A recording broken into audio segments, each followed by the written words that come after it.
So you listen to his story, which is replete with backstabbing, narcissism, hypocrisy, cynicism, all your favorite subjects. Here's Yevgen. Yevgen, you've been here, what, 12 times? Yevgen, you've been here 12 times. We have a scholarship proposal worth $2,500 for you. Yevgen, Isaac, you need to speak to us now.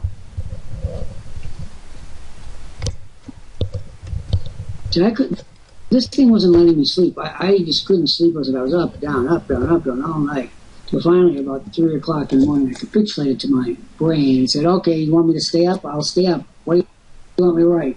And this flowed, as if it would have been off of a mimeograph machine in my head. And the reason is, once you get into it, you see the point. You see, and then, of course, there was Agincourt. What could be better? I mean, the creme de la creme of the chivalry of France, wiped out by a bunch of English wearing diapers with bows and arrows. I mean, it's an absolutely preposterous storyline. When you look at it from the standpoint of Paris, it's absurd. So here you have this story ranging from Sandra Dee and Agincourt and Handel and Henri V, the Band of Brothers. It's a fantastic story. The thing is, it's true. Here are the men who are acting as asinine as they possibly could act. Yeah, we'll get those little chickadees. Wow, yeah, we'll do the lab, Sammy boy. And it's extremely repellent to listen to that old boy banter, which is repellent. I mean, I cringe when I... And here's this poor woman who comes in age... She's probably 33 by that time. No experience of anything. No one had any experience of this anyway. How do you deal with a bunch of room full of rich botos? Well, earlier in this story, we talked about how it was dealt with by the boxer who fell in Governor Wells' lap. That's one way of dealing with them. Not in a whole very practical way. So what do you make of the story? First of all, it's a terrific story. I think we all have to agree with this. It's terrific. To me that the denizens of Harvard formulated an infallible plan which had no way of failing, and it came back and kicked them in the butt. Literally. In this case, literally. Yeah, it's amazing to me. You have to live here to understand. And remember, I'm in the union. I have the earned PhD. I can say anything, do anything. I'm like the wayward cousin who comes over and gets drunk in carpet. He's still there, Philip Harvey's favorite son. You get away with murder when you have the actual earned degree. It reminds me of a story that I was told about Washington, D.C., about the time of Howard Baker when he was Senate Majority Leader. And then he went on to become chief of staff to the president. And at one point, Baker stood a span of the room and said to his companion, and he said, "What do you see here?"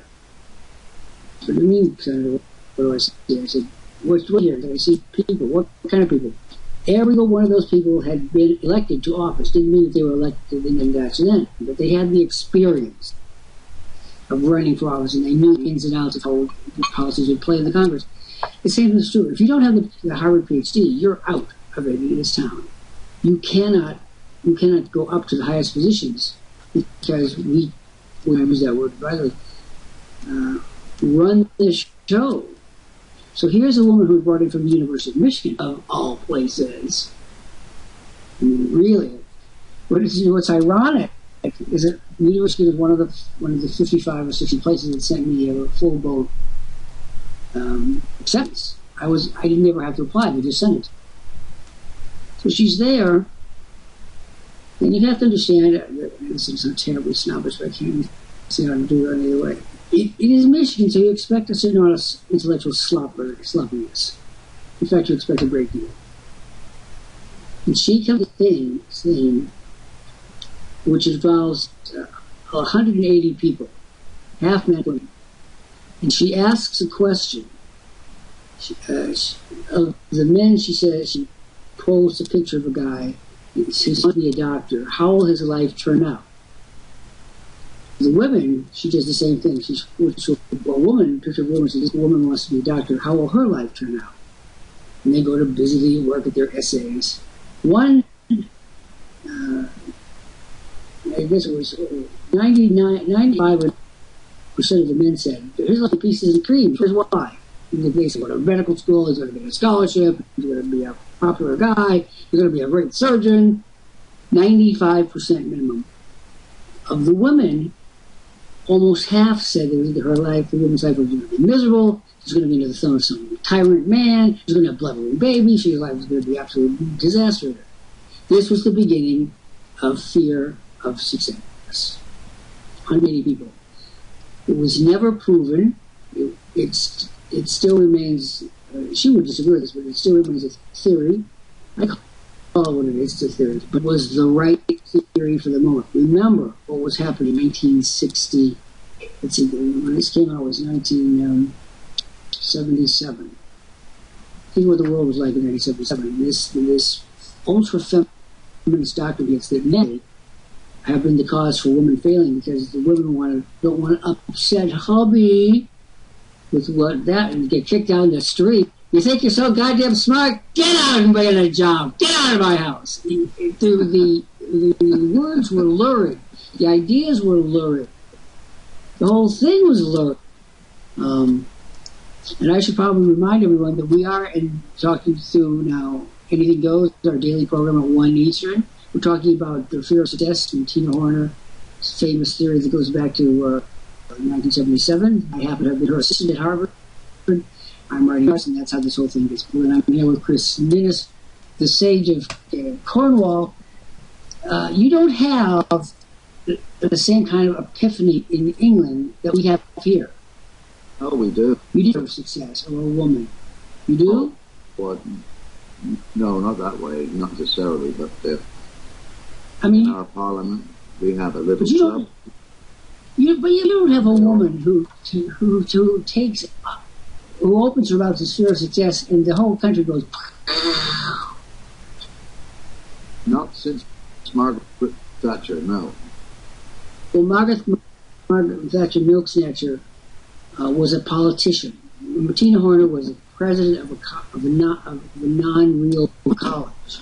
You got to remember also, this college had $150 million and no students and no faculty, and approximately, I was trying to count them, there's approximately 10 administrators, and I was brought in under the of the new agreement, which she was allowed to have more staff. So I was brought in as the only man in the whole college. You want sexual liberality? You want sexual? That's it. Here he is. Come on, we're a lad. You are a sexual equality guy. That was really weird in its own right. To be the non-Jewish, the non-Irish Catholic at Boston College, the non-Republican, the non-black, the non-woman. I mean, so you look at my career and it's like, this guy must be like a perpetual underdog. I developed a great deal of sympathy for the underdog because I was always the underdog. In all my appointments, I never was the above dog until I got to Worldprofit, and then I became a tyrant, but that was fun too. Does anyone want to ask any questions about this? I want to ask the woman. Women, how do you feel about, the fact that this woman is sent to do battle with the creme de la creme of Harvard, which means it's like a new governor coming in. I said, do you think Charlie is like a golden retriever, Charlie Baker? He's a new governor that comes in next week. There's this kind of Ivy League way of people walking and talking. They look like dogs. And I mean this in the nicest possible way.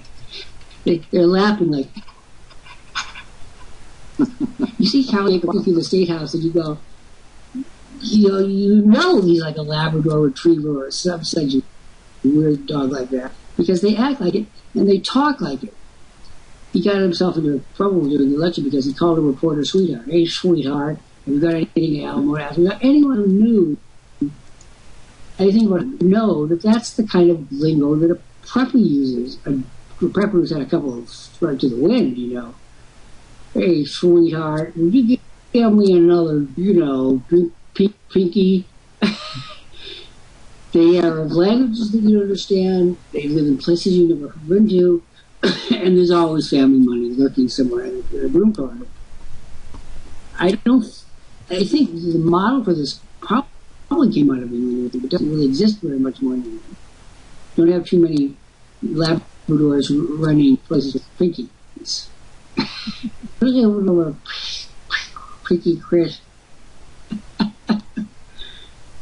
Well, that's just the same as our Parliament. We've got a little clique professional politicians who've done nothing else. They don't have any money of their own. They've only got mummy or daddy's money, and they all went to the same school, Eton, and they all know nothing about everything.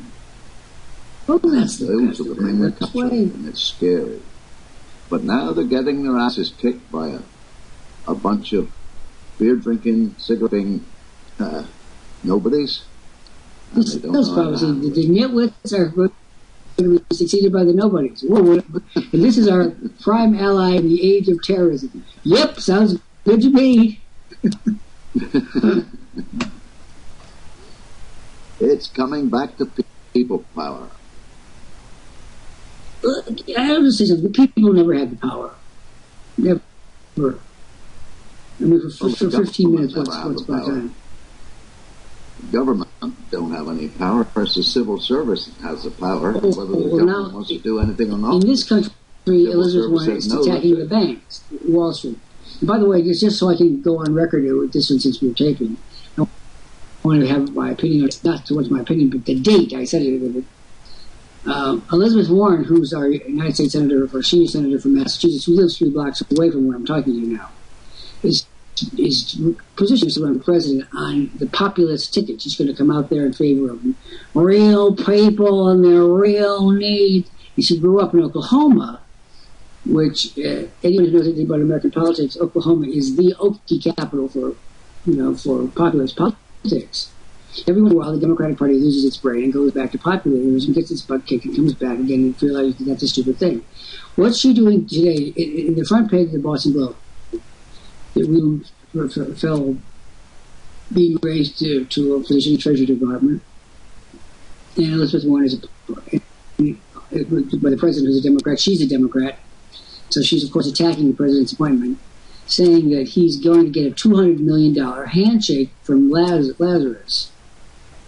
Lazarus? What's the name of that Wall Street house? I would say Lazarus, no, it isn't quite Lazarus. Laissez Frere, thank you. Thank you, Jeffrey, for remembering. Laissez Frere.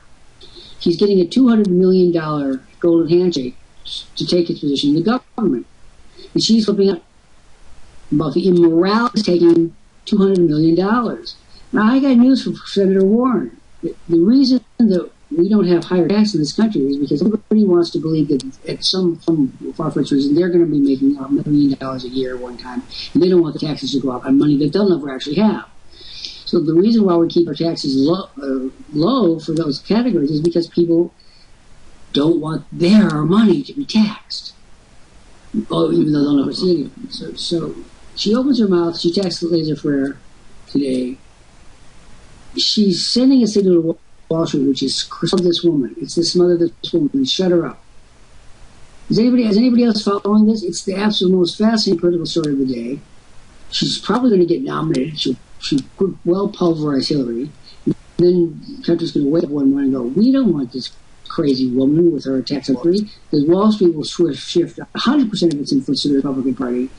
The Democratic Party will be wiped out in terms of those corporate donations they require. Elizabeth Warren will lose after having opened her big mouth. She'll lose because she can't fill her big wallet. You ever think about anybody following the story? It's an absolutely phenomenal story. What? Why does Hillary Clinton want to be president? Because what has she done? Excuse me, she put up with Bill Clinton and his sort of perverted sexual habits. That qualifies her at least to be vice president.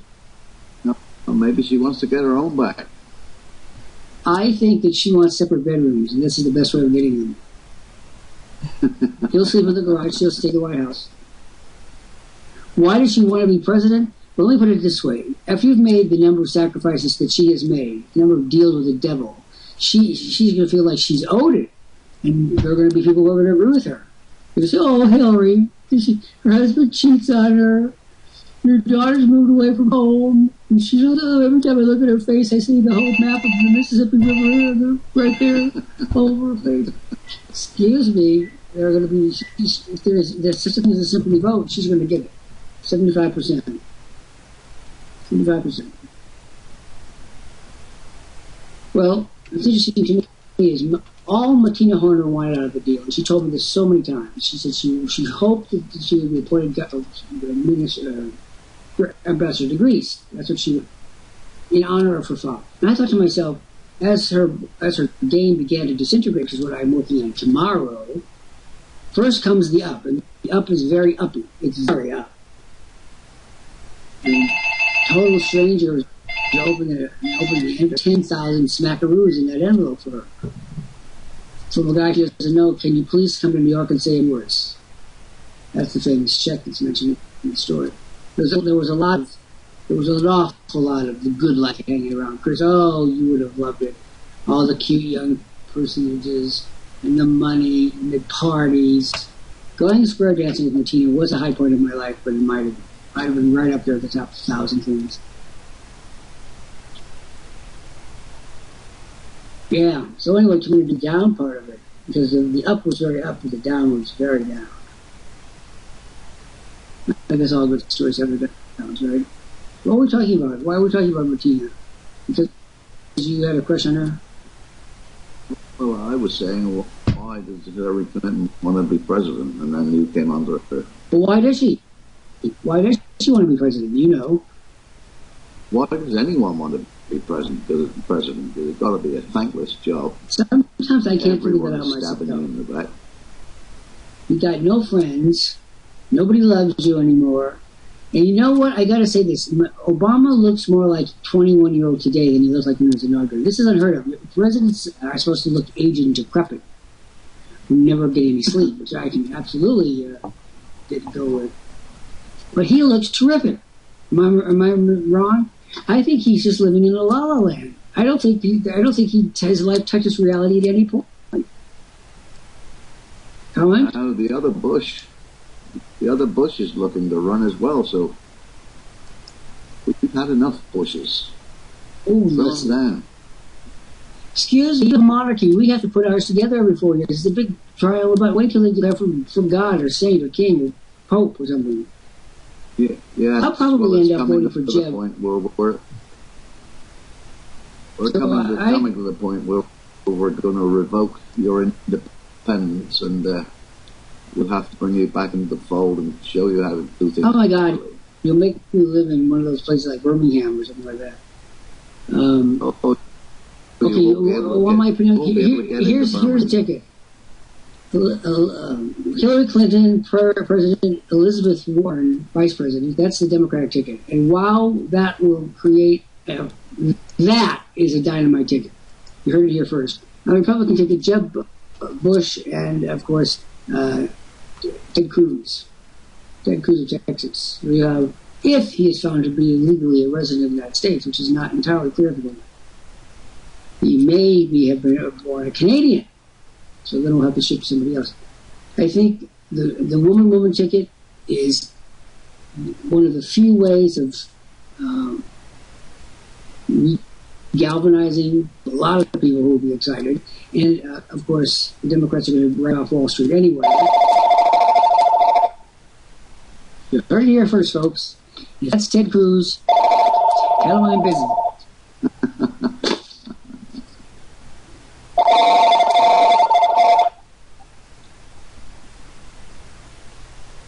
Okay.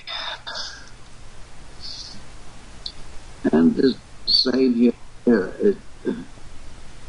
Parliament must have a percentage of women. Why? Good enough to get in? Fair enough, but you don't just elect them because the government says you have to elect them. excuse me? What's great about being I say this in one of my articles, what's great about being a conservative, for example, is that you don't have any ideas at all.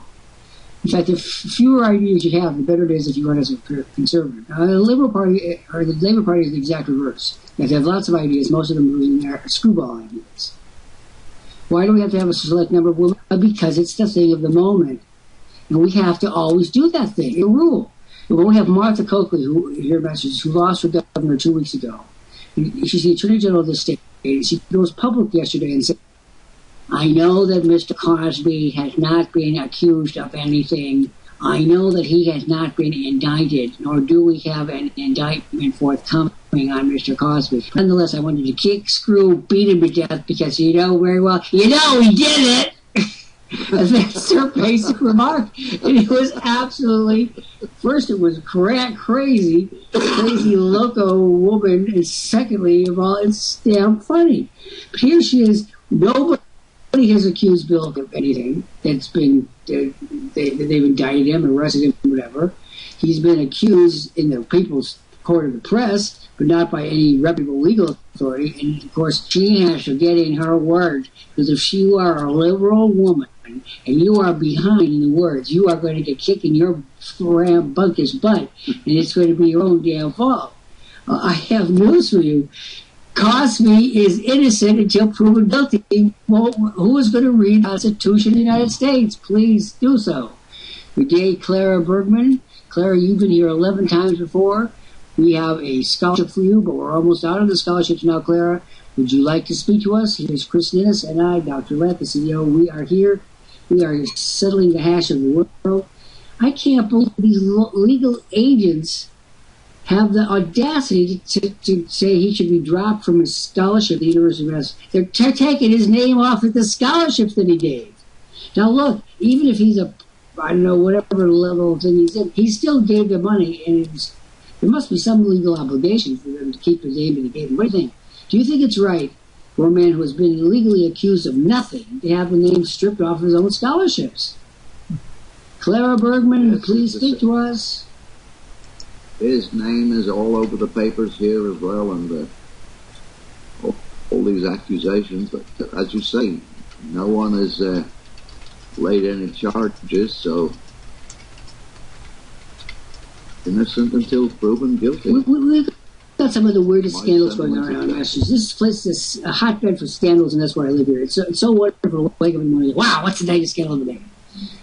There is the continuing scandal of the man who was a senator from North Andover, Mass., which is a very liberal town, a very beautiful town out in western Massachusetts. All the leaves and then rolling hills, and the women whose name are, yes, my name is Myra, and I designed earrings at home with my cousin Harry. We're the 13th generation of an old and European noble family. That is North Andover, Mass. So we've got Senator Rosenberg, who is 65 years old. That's important for the story. Is up to be elected for the first time as president of our state senate, which is a completely useless body. I don't even know why we have it. They're money on themselves. He has a boyfriend who's 27 years old who went on to YouTube. I'm sorry, to what's Zuckerberg's thing? Whatever. Facebook. Who went on Facebook and put out a lot of negative comments about Senator Therese, who is his boyfriend's superior, who he is succeeding. Yes, thank you, Facebook. Sometimes it really gets very inconvenient. It's not so much that you're lost; it's that you're afraid to never forget ever again. It's lost in your head. So the kid goes on. They are in a domestic partnership on Facebook, and he writes all these negatives. He draws pictures of witches, name calls them Therese, and of course they're not signed. But they managed to track them down with no problem whatsoever. And these 33 Democrats in the Senate, because there are only like 1.5 Republicans in the whole state, come to you and say, "What the hell are you doing? You're making us all look like a dope." So he goes publicly. I have admonished my partner to never post anything again on Facebook. Now, can you picture this as part of your marriage? Now, for all of you who are married, can you picture going on public before the cameras and saying, I have admonished, that was the exact word, I have admonished my companion to not put any more things. It's like, excuse me, the world is collapsing in a heap. We have real issues, and we're now worried about your boyfriend drawing pictures of witches on Facebook. What is wrong with this picture? It's so funny. I am praying that the scandal goes on for at least 2 more weeks. I am praying there's an issue to drop because I'm enjoying it so much. You want to comment on that? Could you see yourself admonishing your ex-wife? Look, Hortense. It's like something out of a Russian novel. Admonish? No, I don't think that would work somehow. You know it will work. And I've got my nose, my reporter's nose tells me there is another shoe to drop. There has to be. So the papers are keeping it alive just a little bit too long. We're going to be inanimate now that we're going to be adultery, group sex, and any other number of things. It's all going to be played out of the page. Oh, I love Massachusetts. We have such good scandal. We always have the high level scandal. We don't get the crap that most of you guys get. You guys get the real cheap scandals. I want to speak to Christoph Javier. You come here every day, and Clara Bergman. Folks, we have the scholarship. You know you want them. You know you need help. Don't sit up there and like you know something that you don't know. If you need help, Christoph, ask for it. What's wrong with these people? They come in here every day. They say they want help, and they don't do anything. You know what? You're not going to make any money now or ever. That's my opinion on the matter. Comment? Yes. Well, they're never going to make any money, but they'll probably spend quite a lot thinking they're going to make money. Well, but it's not going to happen. My next life, I'm going to become a scandal monger. I'm going to sell it's scandals in a little box out the street. I'll get my scandals from the public domain.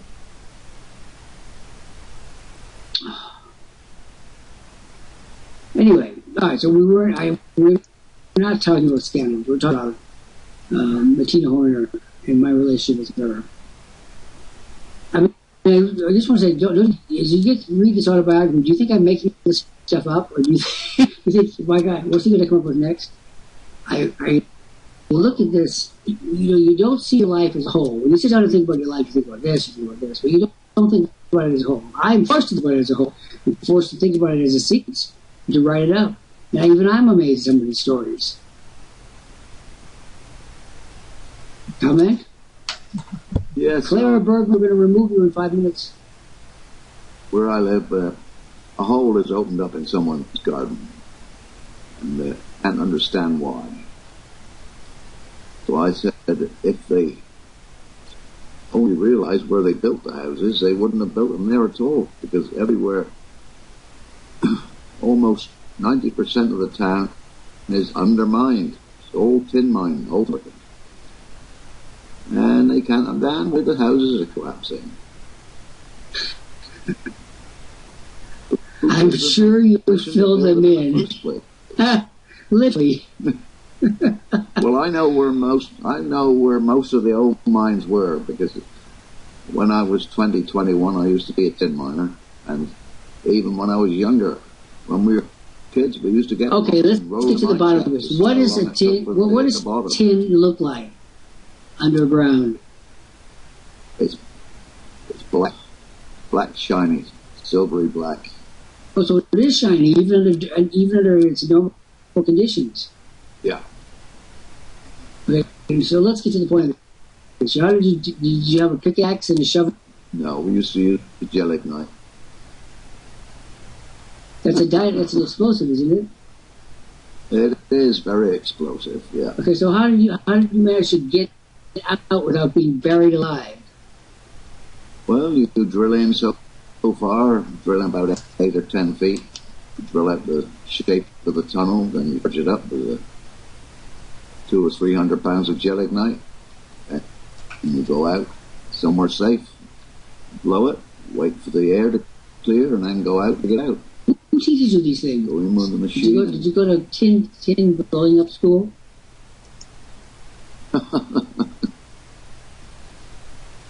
Well, if you mine anywhere in the world in Shetland, you'll come across a cousin Jack.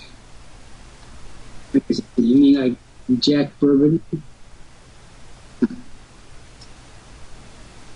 Fish tin miners are all over the world, in every monoworld.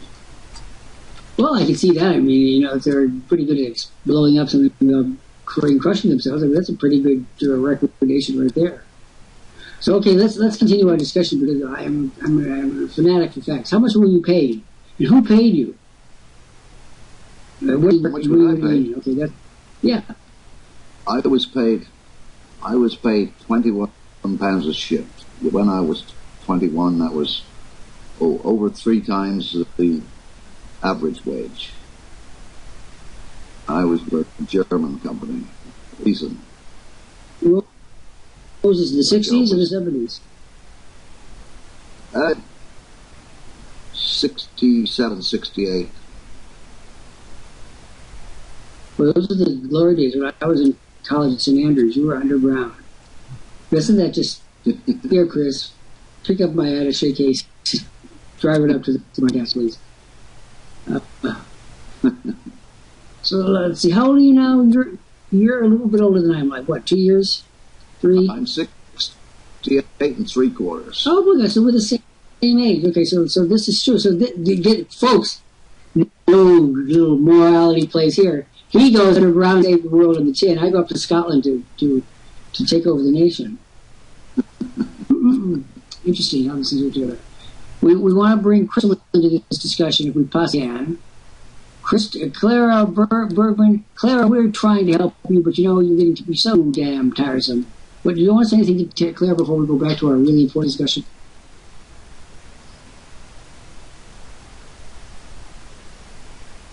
Well, I would have most probably gone mining somewhere else in the world, but unfortunately the ground in Cornwall is full of arsenic. I had arsenic poisoning in my hands and I had to finish my mining career. I'm not going to... So don't ask me why. I'm pumping, minutes here for some good information. So what does arsenic poisoning look like, taste like, feel like, whatever? Well, tin is found in granite, and granite is very sharp. And you get a little nick, and it festers up. And because it's always wet on the ground, it never heals up. So the only way to heal it up is to come on top and stay on top.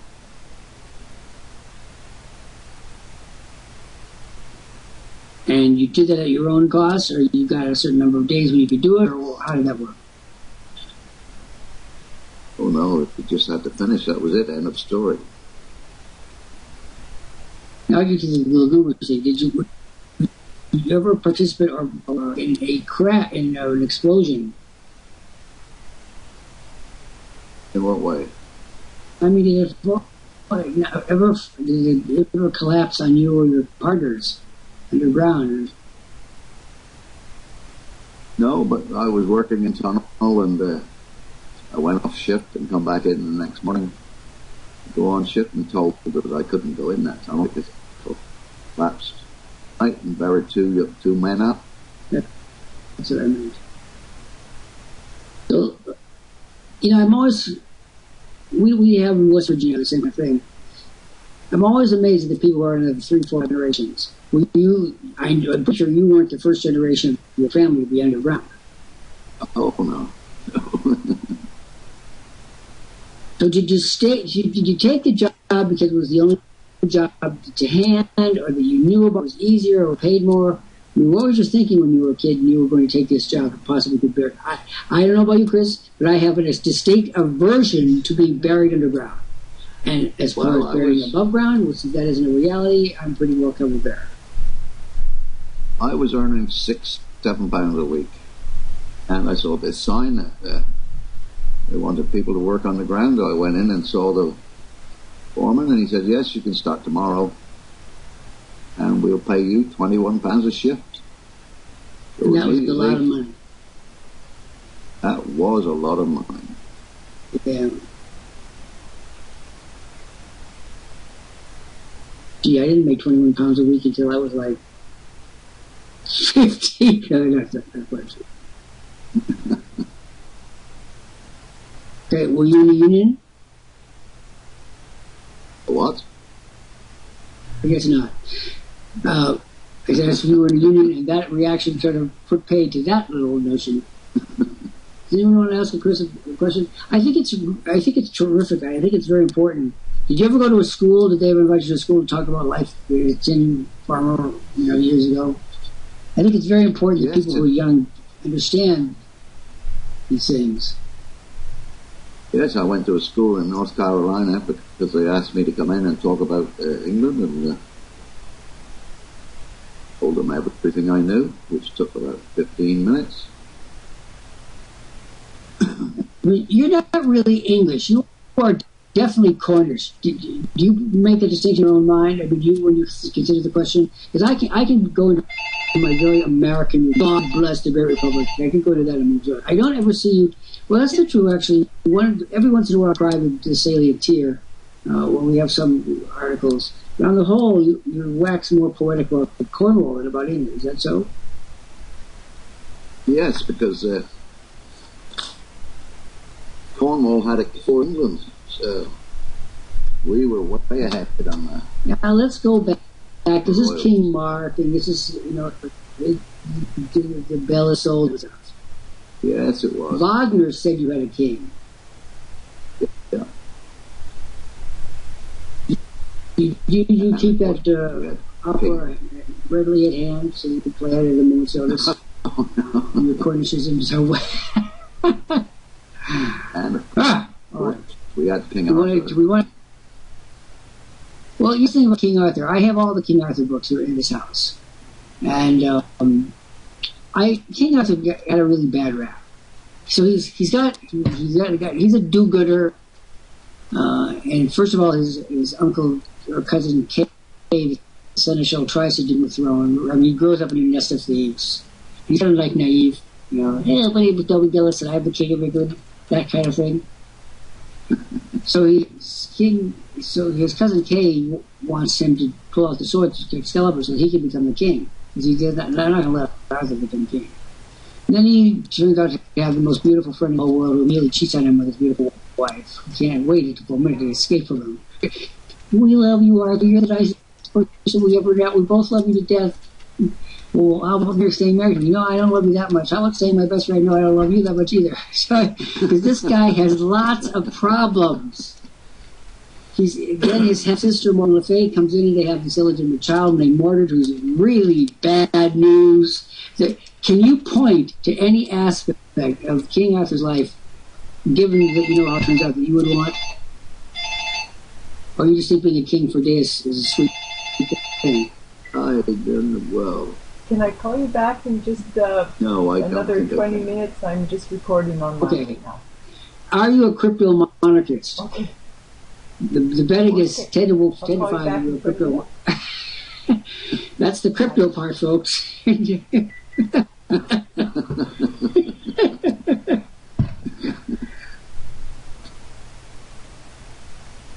Well, I'm neither a monarchist or a Republican. So what does that make you? Things as they come. The Chinese communist.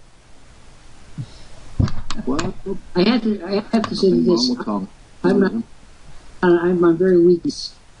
First, I went to Poland as a guest of the pioneers. Do you know what a pioneer was in ancient terms with the Soviet nation of Eastern Europe? We're going to test your. We would call them Boy Scouts, but they are members of they are young communists who gather to infiltrate the weak groups, the rank capacities of people like me. So my experience with communism starts with the pioneers of Poland, who invited this group, headed by a man who had just lost an election.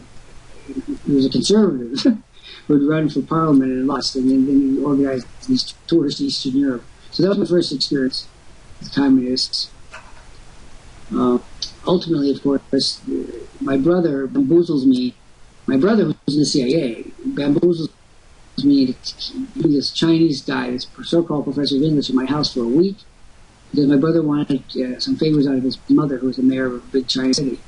So for 1 week, I put up with how much this, how much this, how much this, How much this? Oh, how much this? How much this? For one freaking week. So the boy never said anything more than, how much this, how much this? I wanted to kill my brother. To this day, he still owes me big time. And my final brush with communism was with Jiang Zemin on my lawn when his official car with the president of China showed up. You know the story about the grass and yes, what a weird story. For those of you that do not know the story, all I will tell you is one day when I went out for my walk, I was gratified, no doubt gratified, by the existence of Jiang Zemin's official car on my grass. The most powerful man in the world waving at me with one of those big shots of the Chinese establishment who's about to kill you. Well, I'm going to kill you now. Jiang had that weird Mickey Mouse kind of smile. Ugh. Well, we are here at It Goes. We're going to bring up Miss Patrice in a few minutes. Patrice, you have any questions you want to ask Chris? Because he's a very talkative mood today. He's told us so far about tin mining, which goes back to the Romans. I know that. And tin, that's probably where the expression in Britain comes from when they say, have you got any tin? Is that right? Pounds. Which is that's probably where it came from. And mining in Como for over 3,000 years.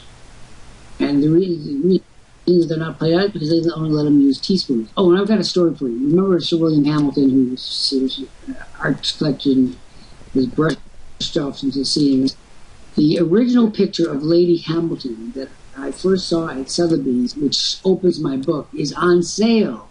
Actually, it went today, sold today in Vienna. This is the picture that I flew to London to see that was by Joshua Lawrence. And it was flaky. There was little stacks of paint chips on the floor underneath this picture. And David Moore Bling, the vice president of the department, said, we're not letting you buy this picture, you know. I mean, it's for sale, but we'd be adamantly against it. Because the damn thing was flaking to death because Lawrence used cheap, Joshua Reynolds used cheap paints. And because he used cheap paint, it was all flat off. That exact picture was sold today in Vienna, is getting pushed farther and farther and farther away from Western Europe. They'll probably sell in Bucharest for 3 postage stamps and a couple of S&H green stamps. It's sad. I nearly flipped when I saw that picture. That was the picture originally flew to look at. It's been touched up quite a lot since then. Now, that was 20 years ago. Yikes. Why don't you go down for a minute? Let's bring up Miss Patrice, and you can come back and regale the crowd with more of your underground tale, the underground life of Christopher Nimitz, Tin Man. Here we have Miss Patrice Porter from Saskatchewan popping up. This is Anything Goes. This is good day, Dr. Lant. Whoa, what a program today. Whole range of topics and all very, very interesting. I'm just soaking it all in. And I love hearing people's life histories. Most of us go through with a story. Yeah, most of us don't know any of these stories. No, you never knew. You know, who would have figured that Christopher was a tin miner? You know, it's... Well, he's given me the about the working in mines, so that wasn't part. But again, it was the money. He's going to be paid 3 times as much money. Yeah. That is one occupation. I had a brother-in-law who worked in the coal mines, and that is one thing that I just can't imagine working underground. No, not for me. Well, first of all, you must get used to it. I want to ask Christian, what did you feel like working underground? Because didn't you get claustrophobic? Yeah. Well, and I'll give you one instance. I took Lant Sumner and his children over to the USS Constitution while they were here last summer. And I've been on the USS Constitution, which is the world's oldest commissioned ship. I've been on there many, many times. But I got claustrophobia the last time I was on, and I panicked. Oh. And I had to call one of the Navy guards over and say, "Excuse me, Sonny, I'm an old person of security, and I'm having a panic attack. And she took my hand and said, there, sir. It will be all right. It was like Lassie coming Mark and saying, Timmy's down the well. Yeah. Okay, so we're getting a bit of echo, so I'll just tell people where you can catch the replay of this program. It'll be on the Worldprofit Tube at www.worldprofittube.com, or the YouTube channels Patrice Porter. And back to making money and building your home business. If you want to check my Home Business Central, that's at www.20waystoprofit.com, or my business helping people to create abundance by gardening as at www.gardeningforfoodsecurity.com. And again, catch the replays on the YouTube channel Patrice Porter or Worldprofit Tube. I'm going to check it again. Very interesting program. Thank you very much, Dr. Lant and Christopher, and bye till the next Anything Goes, 1 p.m. Eastern. Bye for now. Now, Chris is coming back here. We're going to end up this program where we started. We have a few scholarships left. These scholarships have proved to be extremely popular. We would like to give one to all the members and guests, of which there are 69, but we don't have 69 scholarships left, so it's the musical chairs. If you want one of the scholarships worth $2,500, you got to come get it. I don't know why anyone wouldn't want one, but we've got a lot of dingbats. When you started using the internet at the same time that I did, which was what, years ago? What was that? When you started on the internet? Oh gosh. Yeah, maybe a little bit before that. My first computer was a half megabyte Spectrum, and that was the bee's knees back then. What were you trying to accomplish back then? Because nobody in your neighborhood knew anything. You're probably the only person in the whole province who had a clue what it was. So what did you think you were doing with it 20 years ago? I just bought it for the kids to play games on, allegedly. Didn't know you could do anything else with it. How far away did you have to go for a store? Was there anything? How did you get it? Excuse me, we'll go right back to the beginning of time with Chris Nennis here. Yes, I went into the electrical store. I bought this computer, which then was, gosh, I think it was about £300, which was one heck of a lot of money back then. £300 certainly was. I've had 3 computers, one of which I was given by one of the associations I spoke at. They gave me the complete system as part of my site. So I've bought 2 computers and had one given to me over the last 22 years. Pretty good deal. 2 computers on right now. I've got 2 I built myself, and I've got my iPad, so I'm well covered. You're a secret fanatic. I mean, let's face this, the truth here. You're probably under surveillance by MI5. You probably have been for the last 20 years. Oh, well. Or MI5 is under surveillance by me. Yeah. Listen, I should talk because I have a very heavy FBI file.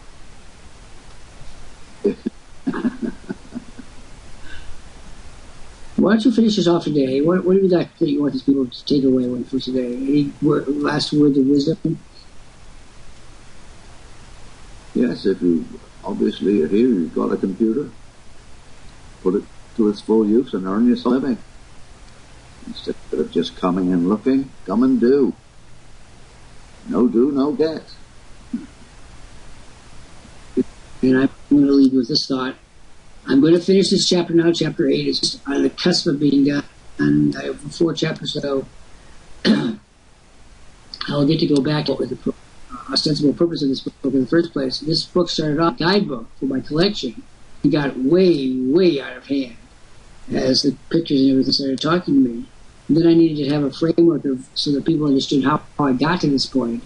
And that got me all these interesting people that I knew in their lives.